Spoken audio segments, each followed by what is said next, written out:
What up, YouTube? Shout out to you guys. Hey, it's RicoKnows here. Usually I don't do a live stream for result shows, but I decided to do one this morning. I'm just in that mood, man. So what that means is you guys can actually interact with the show. You can write in the chat. I've never really gotten any chat on a result show, but we'll do it. And then we can talk about it. But UFC 313 is in the books. We have to do result shows the very next day so we can keep our thoughts fresh in our mind. We can talk about the fighters. We'll assess the bets and the parlays that you made or didn't make, and then we'll move on from there. So I appreciate you guys for being here. Shout out to this boy, Alex Mina. He's in here early. What up, Alex? All right, so I'm not doing the results show on TikTok, only YouTube, posting it on the Patreon. Shout out to all the MVPs. But let's go. We're going to talk about the fighters, and then I'll pull up the fight card. By the way, on the fight card, if you wanted to see my picks for last night, let's see where it's at. Here we go. It looks really red, and it looks dead.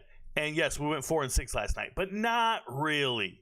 Not really. We did some things really well. If you ever see a green-purple, that means we knocked it out the park. If you ever see a green-white text, that means we really knocked it out the park. That's a lock. So you'll learn the color codes. You'll learn the scheme. We've been doing this for years. Shout out to the MVPs. But let me break down each fight and each fighter, and then we'll come and talk about this because some people, like the new MVPs who show up, I got a DM this morning and said, your picks are trash, bro. You're a square. You're just lame. Your picks are trash. I'm out of here. Dude, you don't ever have to announce your departure, bro. You're not a train station. I don't need to know you're out of here. Just get the out. Go hit it, bro. Hit that door and take anybody you knew with you, bro, because I ain't worried about you. Let's talk about these fighters, dude. Let's talk about these fighters. We'll start with the first fight of the night. This is really important if you're an MVP. Really important you guys watch these result shows, but you guys got to understand, man, part of your purchase, part of being a member on the channel, I ain't talking about a follower or subscriber, I'm talking about an MVP. Shout out to you, whether you're on YouTube or Patreon. Part of the process is going to connected apps. Connecting your Patreon or your YouTube account to the Discord server. If you're not connected, you can't be verified on the Discord server. You can't see anything. You just show up and won't be able to see a flipping thing. And there's so many people who show up to the Discord server and they don't understand this problem. There's a pinned video on Patreon that explains how to do it. But if you go to the welcome channel here, look at all these white names. White means you're not connected. White, white, white. And I even say it. How about locked in right here? Locked, green. Green. Shout out to Patrick and Seabass and Bucky. People who are green, KB. I remember KB last night at the show. But look at all these dudes in white. They have no idea what they're doing. And that means you can't get into the MVP live stream. That means you can't get into any of the channels where I talk about the picks, give you the props, the parlays. You can't get into any of the good stuff on the Discord server. Now, you'll still see the picks on Patreon. You'll still see the picks on YouTube. But it's a little different when we're doing live streams. We're actually talking to individuals and giving out assessments and live betting advice. I bring that up because in this first fight, in my pre-fight analysis, I talked about Ozzy Diaz not having a chin. And I still believe Ozzy Diaz has no chin. Skilled fighter, usually wins his fights by TKO, things like that. But I'm really afraid of his chin in a firefight. Now, I looked at Jordan Santos. They tell me he grew up in a pit bull kennel and he was in a dog pound and he's this amazing fighter. He's super poor and he's here to take it all. And I won't forget that I told you guys this guy's a dog. He's got that dog in him. And a lot of that has to do with watching his last fight. Now, when you watch a Contender Series fight, you have to take it with a grain of salt. But he was fighting this kid named Will Curry from England. And Will Curry is an accomplished grappler, a grinder, if you will. And Will Curry's got every muscle in his body, and Will Curry's a rich kid. He grew up very, quote-unquote, posh, okay? So I don't use that term. He used it. But the thing about Santos is Santos, in that fight, outdogged him. He beat him to the punch. He beat him on the grappling.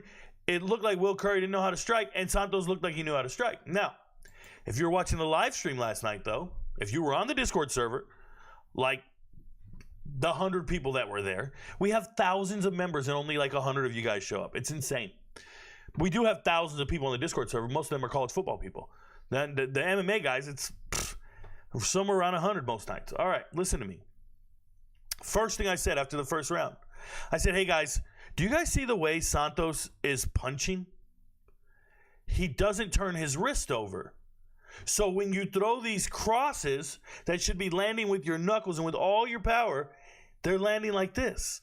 Like he's knocking on a door. Like he's doing whack-a-mole. Like a clubbing fist.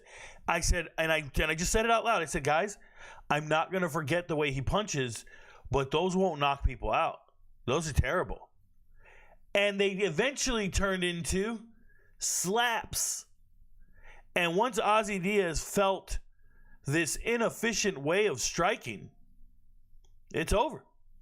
Now I get all my confidence. Now I can bang in the pocket with you. Now I'm not afraid of this phone booth.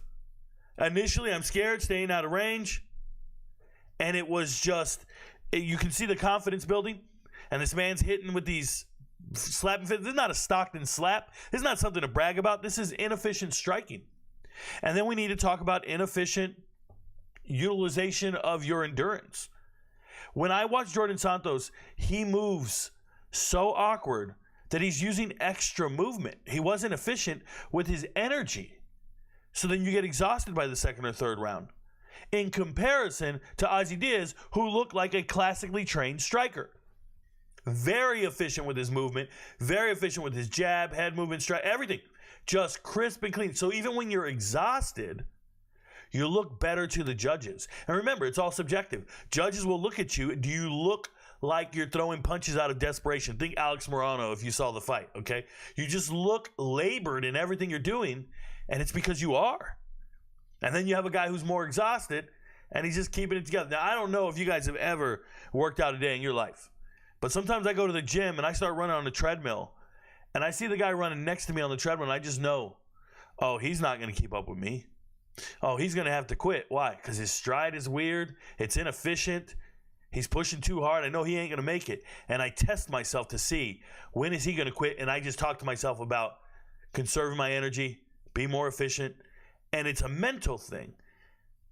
It's really neat when fighters train and you don't have to think about that. And you can just apply it in the cage and just know that you're pulling away. It's an attrition battle, a battle of attrition. And you know, hey, this guy's not going to be here in about 10 minutes. He's here with me right now. You ever gone running with somebody? You go running. We used to do it in the Army every day. You go running every morning, and you're running with people, and you're like, all right, they're with me for the first couple months. You just got to keep doing the same thing you're doing, and don't stop. And eventually you'll pull away. That's exactly what Ozzy Diaz did in this fight. He was just more efficient with his energy. He was more crisp with his strikes, and he looked like the better trained fighter. And Jordan Santos sucks. So the good news out of this fight is, number one, Ozzy Diaz will probably get favorable odds the next time we see him, and we can fade him because we still know he don't have a chin. But we got to see who they pair him up with, okay? As far as Jordan Santos, I'll never believe in that dude. As a matter of fact, I'm convinced the UFC doesn't like him. I'm convinced they wanted Will Curry to win that fight and bring him in instead of this dude. Yeah, it's kind of like that undefeated girl who knocked out that Asian girl. The Asian fighter was like a minus 1,000, and she's sleeping with a neck brace on. My boy, what's his name? Lucky Luciano. He shows the picture every single live stream because she's a minus 1,000, and she got slept by somebody. Oh no, that was the doctor. Who got slept? Oh, the Canadian lady. The Canadian mom with every muscle in the world. She's now a housewife. She got knocked out silly. And she was a minus 1,000 favorite as well. And she got knocked out by the girl from South America. She's fighting on the next card. She's fighting next week.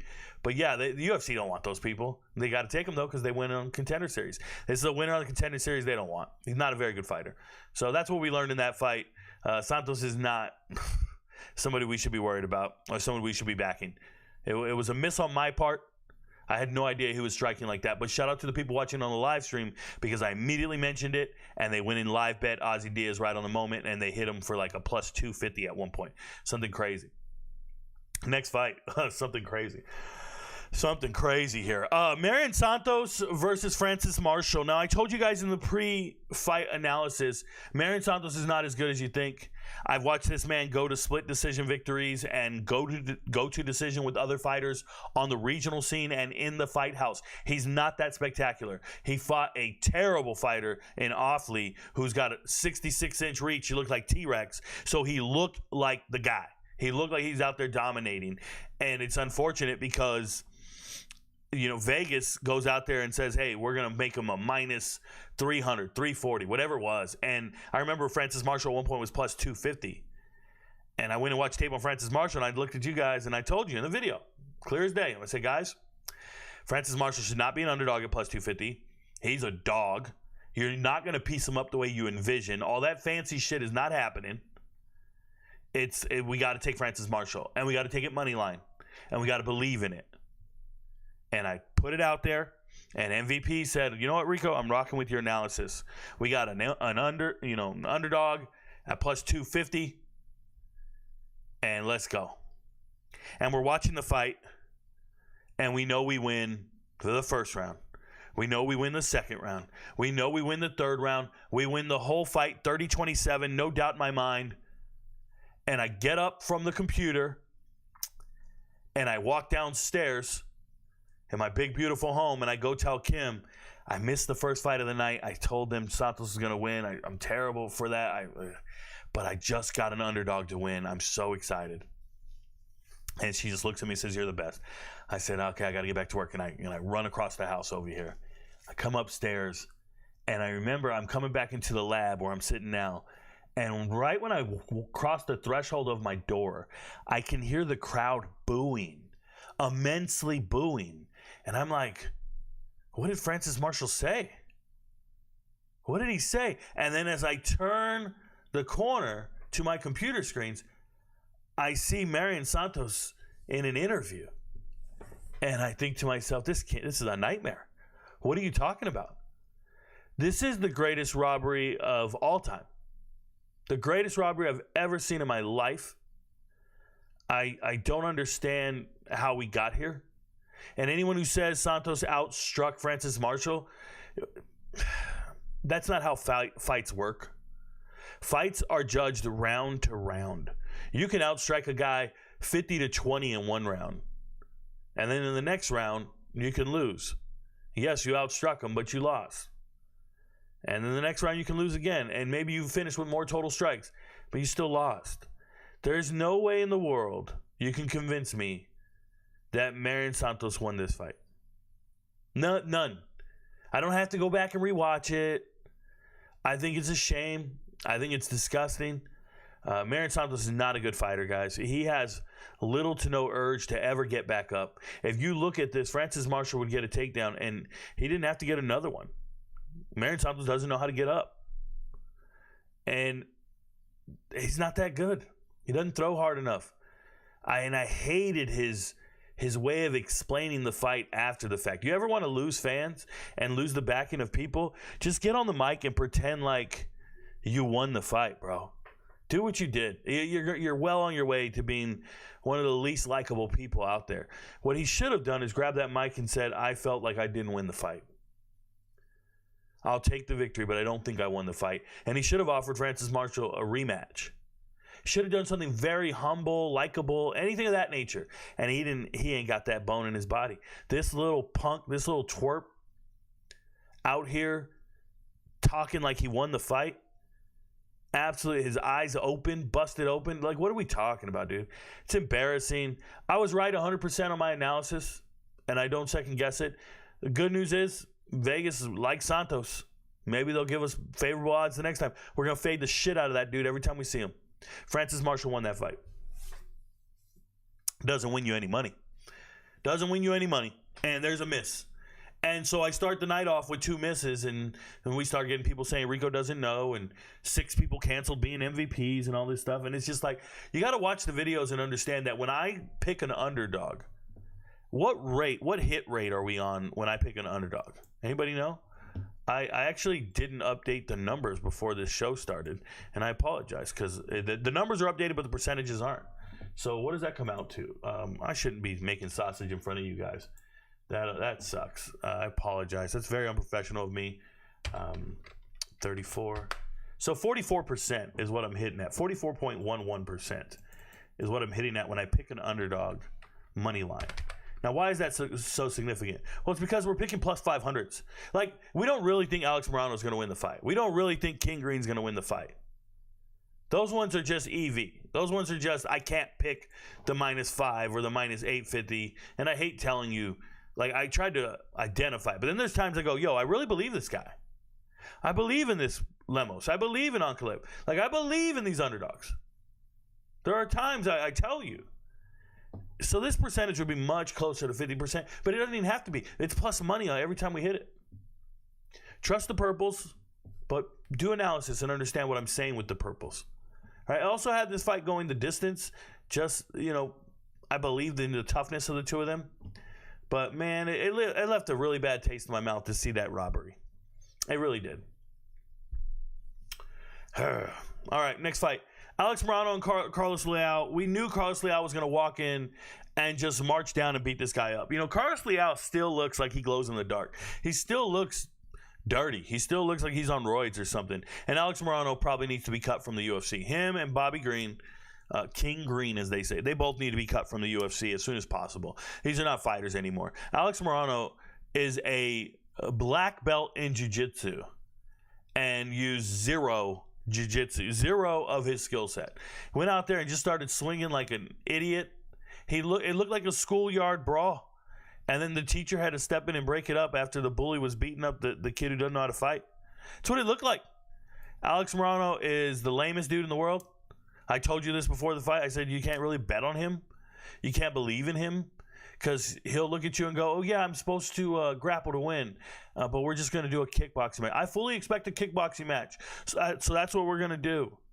Like, dictate the pace, dictate your style. We used to say impose yourself upon your opponent. Like, just nothing. Alex Morano is a sheep, bro.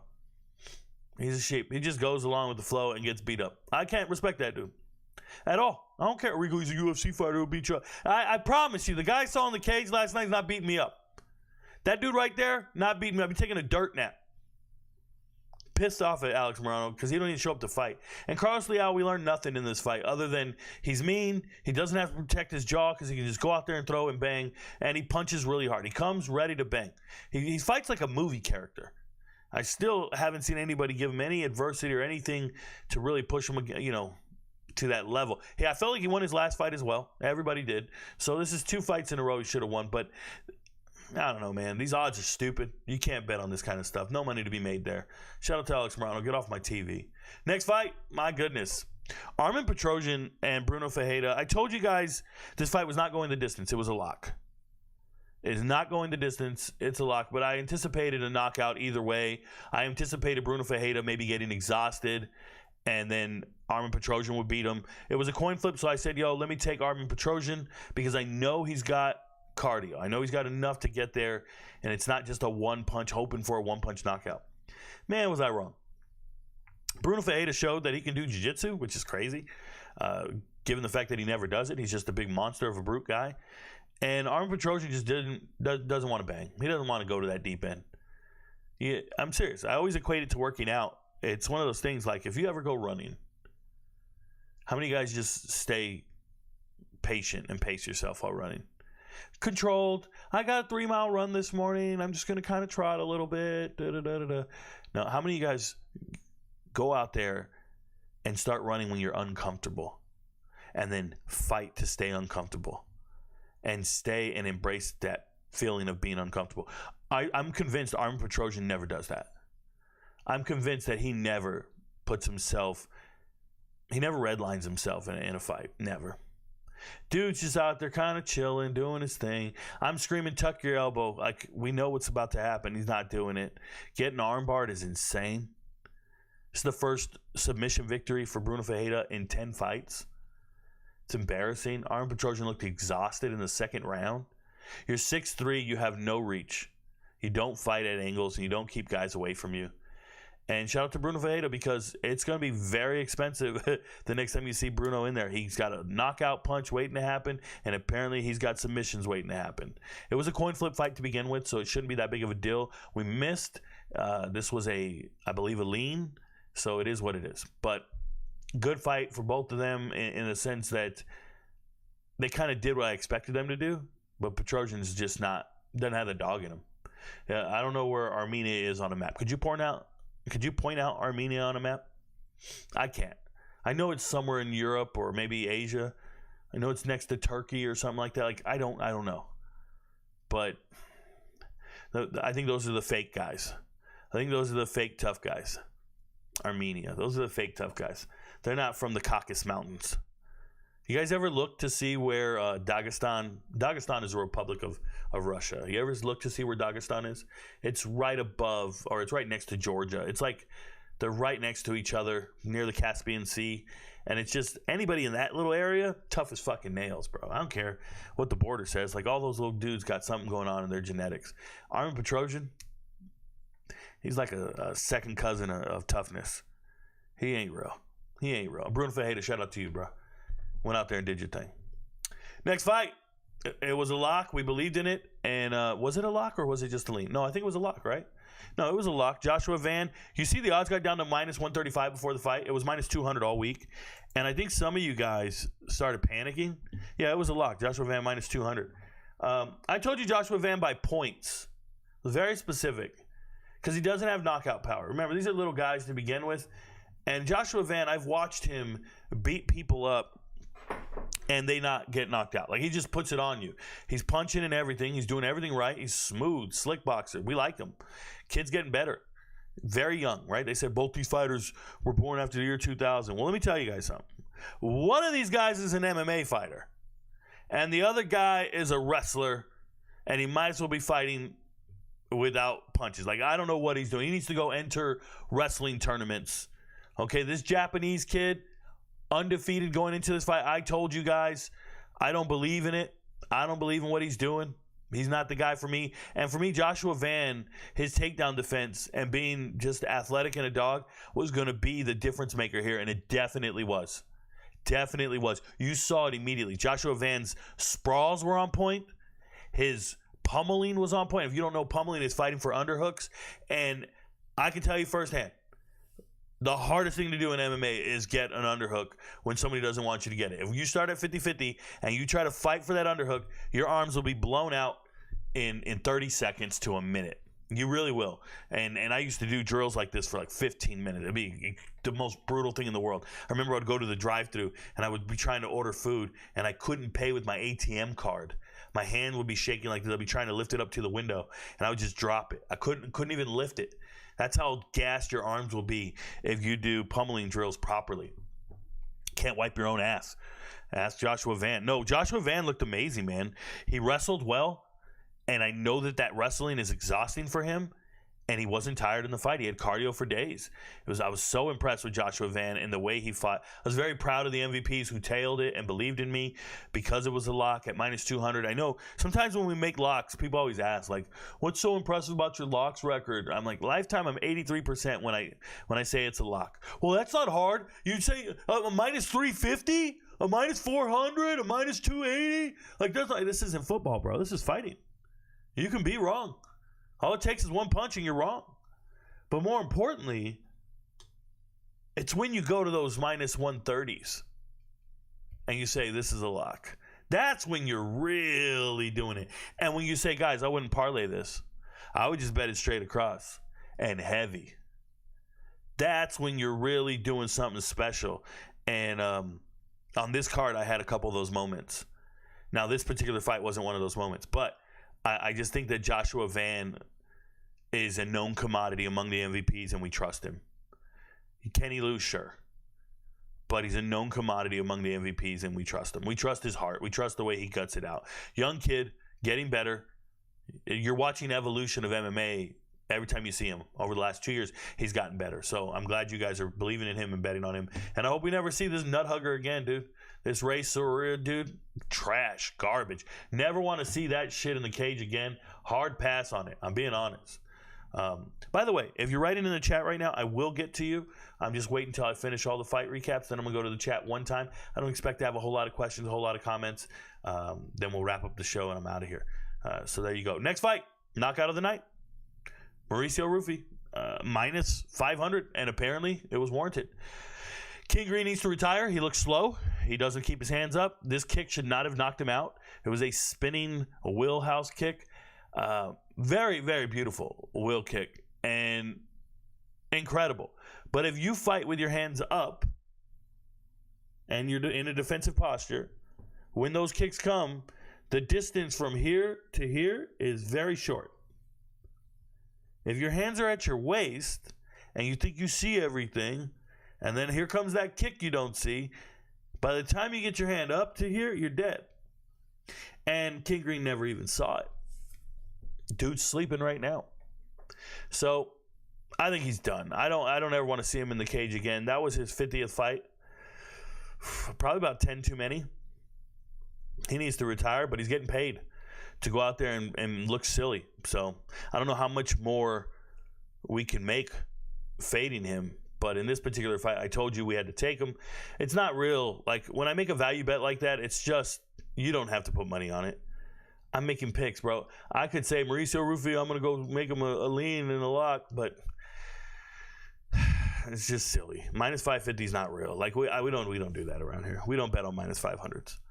You could do it all day. Do it, bro. Put 500 to win 100? I guess. Next fight, Amanda Lemos versus Yasmin. Yasmin.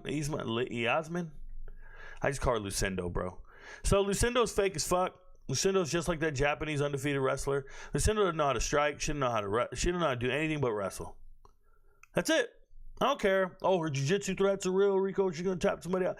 Whatever, bro. This was a boring fight. Nobody's excited about this fight. But we were. Never get bored of getting paid. This was a definite lock that the girls were going the distance. I told you that. And it was minus 220. Really good odds. Usually a girls fight going the distance is minus 400. So when I see the books have it at minus 220, I start looking around the room like, what did I miss?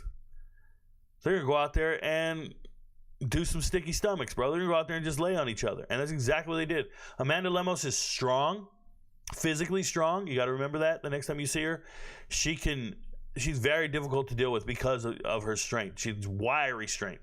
She looks skinny. She looks old, but she's strong. And she's willing to bang, and you don't want to punch with her. So the minute you see that explosion, now we're going to get into this grappling thing. And shout out to Amanda Lemos.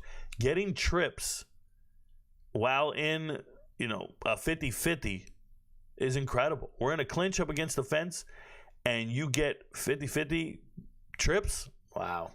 And you never have to do it again because this woman can't get up. 3 takedowns, never got to get another one. Cindo doesn't know how to get up. We got the blueprint to beat the kid, and Vegas loves the kid. She's so young. She's so athletic. She's so all this, that, and the other. Guys, she can't punch to save her life. And now fighters know if I get a takedown on this girl, I can apply pressure, stay safe, stay in a half guard, stay inside control, and just frame on her face, get some elbows in. Doesn't really matter. I'm going to win the round, and we'll get a decision. But shout out to the MVPs who parlayed this and bet on it, and felt good. And then we get to the last 3 fights of the night. And yes, when you look at the last 3 fights of the night, it looks like I missed on Rafael Fiziev. But if you think I missed on Rafael Fiziev, you did not watch the video. And that bugs me, because you should have watched the video. We dominated this main card. We know Rufy was winning. We just can't bet on him to win. That doesn't mean we got it wrong. Like this is domination that we got the main card right. We swept it. You can't see it because you see 2 reds, but I'm trying to help you out here. You got to watch the videos. That's all there is to it. And the videos were free. They're literally posted on YouTube and Patreon right now for free for you to go back and watch them, and no one's lying to you. So let's talk about it. The biggest lock of the night was Ignacio Bahamondes over Jalen Turner. It was the biggest lock of the night. I told you don't parlay it at all. Bet it straight across. Bet it heavy. I believe in this kid. And I know that Jalen Turner is a quitter. I know he's got skills and he can fight, but in the grand scheme of things, he's a quitter. And the man retired after losing this fight. He quit. Took his gloves off, left him in the center of the ring, and he's done. And he was still thinking about why he lost to Moicano. He's still, dude, let me tell you guys something. The worst thing in college football is having a long memory. I was a starting free safety corner most of my life, and my coach used to say, Rico, your greatest trait is you have a short memory. No, I don't have a short memory. I just don't allow one bad decision to become 3 bad decisions. Right? If you don't let it go, 1 loss can cause 3 losses. A football team and players, if you're sitting there and you're mad about the first down you just gave up, it could lead to a touchdown real quick because you're still thinking about it. And we need to get focused on what else is here. So, like, when you lose a football game, if you come to practice for the next week and you're still down and out because you lost that game, well, you're going to lose the next one. You're letting that one loss lose multiple games for you. And Jalen Turner did exactly that. He came to this fight not ready to fight. Mentally weak. Mentally weak. No, not ready to bang. And we knew Ignacio Bahamondes got kicks for days. He's willing to strike in the pocket. Trust his chin. He's just a better fighter. And the odds were 130. It says minus 150 here. They were 130. Are you kidding me, bro? Vegas, what do you know that I don't know? This is a lock of all locks. I'm screaming it. And if you didn't watch the videos, it was just an entry on the chart, and you probably just looked over it, and you probably just parlayed it and did some other things with it. And, oh, I didn't see it in any of the parlays on the bottom, so I figured you didn't believe in it and all this shit. Bro, watch the videos. Watch them. Ignacio is everything we thought he was, and Turner is everything we thought he was. Yep, they are who we thought they were. Next fight. I'm so proud of this one. Yes, Rico, you picked Rafael Fiziev. Yep, I did. It's on the chart. But listen to what I said. This fight is a live bet fight. You will be live betting this fight. Whoever wins round 2 wins this fight. Because Rafael Fiziev is going to win the first round, and Justin Gaethje is going to win the third round. Because Fiziev will be exhausted. I clearly state this in the video. I clearly state this in the final video for the MVPs. This is a live bet fight. And shout out to Lucky Luciano and all those guys who were in the live stream on the Discord stage with me, and they were screaming out, live bet time, baby, live bet. And that makes me so warm. Like, I'm sitting here, bro, and I'm like, yo, what did he just say? He said live bet time, because they watch the videos. They take good notes. This is live bet time. And it went exactly like I anticipated. Fiziev is a great striker. He's sharp. He's mean. He's going to do his thing. And then taking a fight on short notice, first fight in a long time, just does not have the cardio to keep going.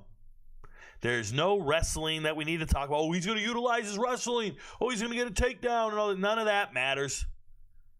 It's really about that second round. Who won the second round? If Justin won it, he won the fight because he's going to win the third round. Fiziev can't even fight back. And Fiziev opened up that third round with a bunch of kicks. Great. First minute, you come out like a bat out of hell. Then you got another 4 minutes in there with a monster, and it's not going to go well for you. So shout out to the MVPs that won a ton of money on this fight because they watched the videos and they listened. I told you it's going to be a live bet fight, and you got it right. And the only reason I didn't pick Gaethje to start is because Fiziev had a real chance to knock him out in the first round. It was real. And once we got through that, not worried about it. Main event. I told you guys Alex Pereira to me after doing additional analysis, and it's hard to do analysis with the whole world telling you he's the greatest fighter in the world. After doing initial analysis, I just said, I just think he's overrated. I think he's beat journeyman. I think he's beat substandard champs. And anytime he fought a really good fighter, it was at 185. But at 205, he's just been beating guys that are not very good. And watching the way he fought against Khalil Roundtree let me know that he's really not about that juice. Like people think he is, and Chama and all that stuff. And I don't feel that way. I thought he's an overrated champ. Seriously, overrated. And that sounds crazy because you watched him knock out the same guy twice in Yuri Prochazka. And you're like, look at the way he beat him. Look at the way he beat him. Like, bro, it's just one dude. He beat up the same guy a couple times. Get real. Okay? Took him 4 rounds. Took him 20 minutes to beat up a Roundtree dude. Nah, man. I don't believe in that. And he's fighting a fighter who's actually, in my assessment, Magomed Ankalaev won this fight in every aspect of fighting. He won against the cage. He won in the clinch. He won in the striking battle. I don't care about what you say. Dude out there doing his thing. It was amazing. And I felt good. So I picked the underdog, and he won. And knew. And I just look at Alex Pereira, and I think that Vegas knew he wasn't going to win. So they kept him at an affordable price to get people to bet on him like crazy. They said 80% of bets were on Alex Pereira, money line. 80%. Somebody tagged me on Twitter and said, RicoKnows was on the other 20%. RicoKnows was on the 20% that was on Ankalaev. Are you kidding me, bro? 80% of you? Vegas got rich last night. Forget the robbery that took place, but they got rich last night. And they had to because they did lose a significant amount of money on the Justin Gaethje odds because a lot of people bet Justin Gaethje. He's a fan favorite. So, yeah, the reign's over, but we called it. We predicted it, and it felt really good. Let's see here. Let's go over the card real quick. We'll go as fast as possible. Don't want to ruin anything. Yeah, thought it was going to be a TKO or a decision. That was a double chance. I was on Santos. I was wrong. And he's a scrub, and we'll never be on him again. Second fight got canceled. Francis Marshall got robbed. It did go the distance, like I said. Alex Morano, no chance he's going to win that fight. Obviously knew that, but can't go betting on a minus 850. I was saying, if you want some value in this, and you want to go lottery ticket, you go take Leal by points. It's in purple. This means I don't really believe in it. It's down here, bro. 34% is what this is. 34% is what I'm hitting on these. Do not bet these. They're just there for your own knowledge, for you to understand. The ones you want to bet are the ones inside this box, the pick box. That's when I said this is not going the distance. It's white text because we hit a lock. Anytime you see white text, we hit a lock. Okay? That's what that is. And then we hit a value bet, a purple. Incredible. Shout out to Joshua Van for getting it done. He's a minus 200, but I think he's going to win by points. So he's not knocking this kid out. He's not subbing him, so it's got to be by points if I believe Joshua Van's going to win. And I do believe he's going to win. And there you go. That's how you get the plus 160. It's just process of elimination. How many units should you bet on that? Whatever you can afford, bro. Whatever you can afford. King Green, don't believe in him. But I can't bet on a minus 500. Just can't. Amanda Lemos. Getting it done. Underdog, I believe in it. Going the distance. A lock. Happened. Ignacio Bahaméndez, told you guys. I did a whole fucking 10-minute monologue on it. And some of you didn't watch the video. So you just saw this line on the chart and didn't think anything of it. That should have been your biggest payday of all time right there. Trust me. MVP's betting on that one. Screaming in the chat saying, I'm up big. You other MVPs who don't watch the results shows, don't watch the videos, you guys suck. And that's why you're not winning money. That's real. We clean this shit. We clean sweep this. Told you, this is a live bet fight right here. You should be taking Justin Gaethje if we get to the second round. Justin Gaethje wins the second round, he wins this fight. Live bet it. That's what I said in the video, verbatim. You blind tailors went and took Rafael Fiziev. Congratulations. Magomed, told you he's going to win. He's the best fighter that Alex Pereira has ever fought. Best all-around fighter he's ever fought, and we're getting decent odds on this. Yeah, he's going to win. So we got it done. Now let's talk about these parlays. Marion Santos and Fiziev. I had to make that parlay. It was called a striker moneyline parlay. It was just if you like two strikers. It had nothing to do with who I actually thought was going to win. This was a parlay I had to add to the card late because I had Joshua Van and Curtis Blades in this first spot, and I believe they were both going to win. That was our first parlay. I just backfilled it with some random shit I made up right before the fights. You win some, you lose some. Next one, not going the distance in the title fight. It ended up going the distance. That hurt us. I was hoping Alex Pereira gets knocked out. He got saved by the bell in the second round. Shout out to Slater and Screech. But he got saved by the bell in the second round, and he should have been knocked out then. Next one, girls go the distance, like I said. And Petrosian and Fajeda don't go the distance. That's a parlay that hits. Santos parlay does not hit, and it shouldn't have at all. Neither one of these guys should have won, and it's just terrible. Fiziev Bahaméndez, what a terrible thing to do. The only reason I combined them, they're on the main card. That's it. Nothing too special about that. Fiziev Magomed, same thing.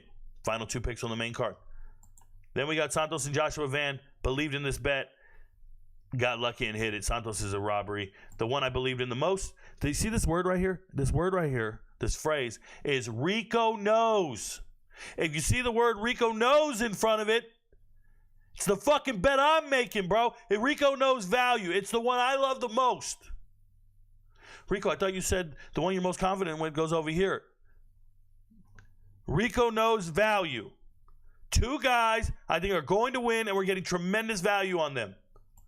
It's right there. I can't do it any easier than that. I put my fucking name on it. Apologize, the percentages aren't updated. I'm not going to waste the whole show on it. Let me jump to the chat and see what you guys are saying. I don't expect a whole lot of comments, a whole lot of stuff on results shows, but thank you guys for being here. What up, Alex Mina? Yo, Rico. Armin. What up, Armin? An annual MVP, by the way. What's up, Rico? Great call on the main event. Thanks, man. Main events are hard. You know, this year, we've been knocking out the main events. How many have we gotten right? We missed last week? We missed last week only because that was a value nonsense. But we hit one, so we're 2-1, 3-1, 4-1, 5-1, 6-1, 6-2. this season on main events so far. 6-2 when picking between the two best fighters on every single fight card. That's pretty remarkable. You want to at least be over 500, over 50%. 6-2, it's pretty sweet, bro. I'll take it. Let's get the next two right and be 80% on main events. And I give them away for free on YouTube and Patreon. Ozzy killed him. Word. Alex Mina says, judges are absolutely trash for this card. I don't think it's just this card. They're trash all the time. Sal D'Amato made the main event 49-46. Sal D'Amato made the main event 49-46. That dude is a problem. He's the worst judge of all time. And they keep letting him be the worst judge of all time. I'll never understand it. Rico, you predicted Ankalaev, but you said not to bet it. Next time, make it a lock. I'm riding with you. Armin, when I say not to bet things, please understand what I'm saying. I'm saying there are different positions in different places to make your money.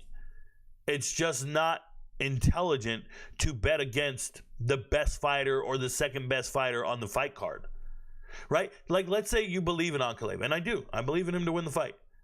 But what's the value in betting against Alex Pereira? How many other fighters on this fight card are better than Alex Pereira? How many? None.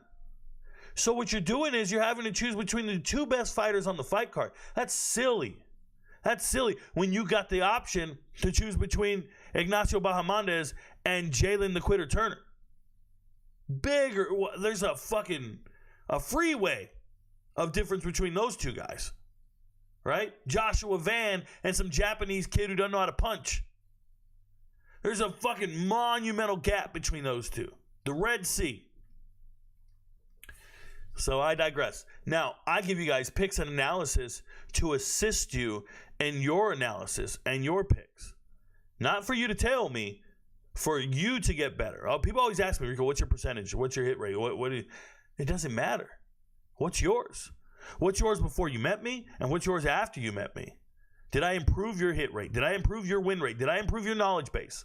Did I make you a more informed gambler? And if the answer is yes, then I'm doing my job. I'm not one of these cappers that when the guy asked me last night, a new MVP. I think his name was KP. New guy said, he wrote in the chat, and he's like, hey, Rico, how much money did you win tonight? And I'm sitting there going, oh, that guy thinks I'm a gambler. I'm not a gambler. I'm an analyst. I analyze fighters. How much money did I win tonight? Well, if I got my picks right, I keep all my customers. Maybe I gain a few. If I got them wrong, I lose customers. So last night, what did I lose? I lost about 6 MVPs. Throughout the day, I gained about 18, so I might have gained 12 MVPs. At $25 a month, it's about $300. What did I win yesterday? $300. I don't count it like that. I don't do that. That's not how you get successful in this field. I don't worry about what I won today or yesterday or tomorrow. Nope. That's not how you do it. I just keep grinding. I just keep grinding and getting my analysis right. And when you find people who believe in you and trust you, then you found your community. Then you found your platform. Then you found your following. If you're selling yourself to people, constantly selling yourself to people because of your percentages and because of your hit rate, well, I would say you have a very limited lifespan in this profession. I'll explain. Anytime a college football coach gets hired, what happens next? They either get hired to a better position or they get fired. They either get hired to a different school, a bigger school, a better school, or they do so bad they get fired. Right? But there was a time when there was coaches that would become tenured. They would be at one school forever and never be trying to move up. Think of Joe Pa or Chuck Noll or, these coaches that just didn't want to move on to something bigger and better. They just loved where they're at. And it didn't matter what their record was. They're just in the pocket. They're just in the moment. And they trust them. Like Gundy at Oklahoma State. He could have a losing season, a terrible season. He didn't get fired. They trust him. They're rocking with him. That's me.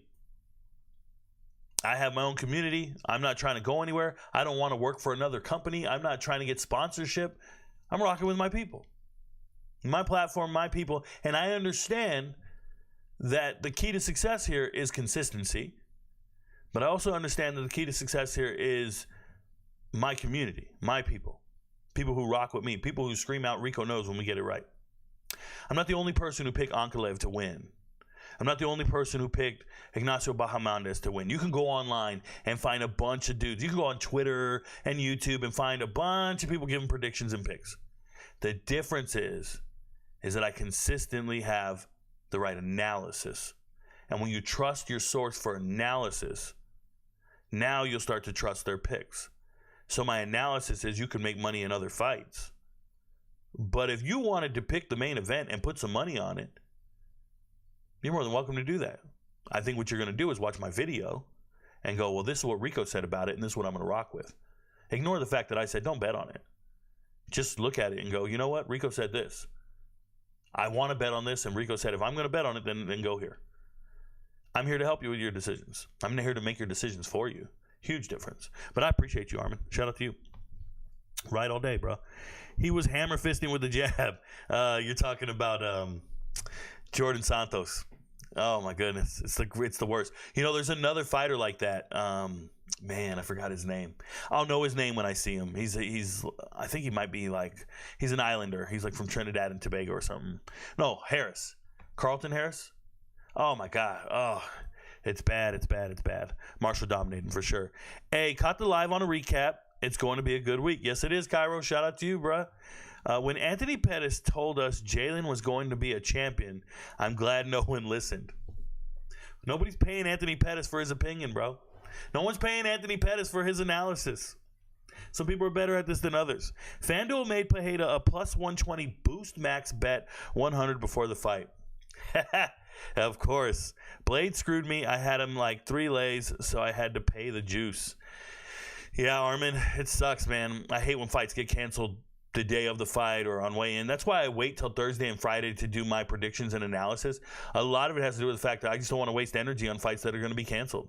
So I try to wait till after the weigh-in. Some people think, like, if I wait too long, we're getting terrible odds. I need to do it as early as possible for better odds. Nah, I need to just save energy. I'm pissed off. I had to do hours of research on those 2 fights, and then they get canceled. To me, that's wasted effort. Like, it ruined some parlays, but it really ruins my fucking day, man, because that was a Friday. I could have spent 2 hours with my kids or something, you know? It just sucks. Shout out to them. Maddie says, what up, Rico and chat? You're new here. Shout out to you, man.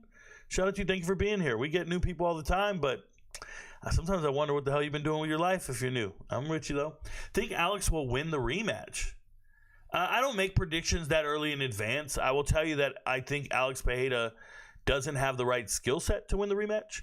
As far as I'm concerned, I didn't see anything from him. If you knew you were running into this type of fight, I didn't see him fight for or pummel for an underhook, turn him off the cage.